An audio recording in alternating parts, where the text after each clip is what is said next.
સુરતના વરાછા વિસ્તારમાં તાસની વાડીમાં શંકાસ્પદ નકલી પનીરનો જથ્થો પોલીસ અને પાલિકાના આરોગ્ય ફૂડ વિભાગની ટીમ દ્વારા ઝડપી પાડવામાં આવ્યો છે.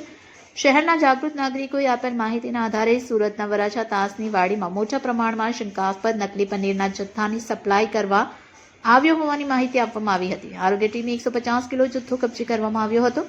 પનીરનો જથ્થો ખરેખર નકલી છે કે પછી અસલી તે માટે પાલિકાના આરોગ્ય અને ફૂડ વિભાગની ટીમે પનીરના સેમ્પલ લઈ તપાસ અર્થે પબ્લિક હેલ્થ લેબોરેટરી ખાતે મોકલી આપ્યા છે. પોલીસે 3 ઇસમોને અટકાયતમાં લીધા છે.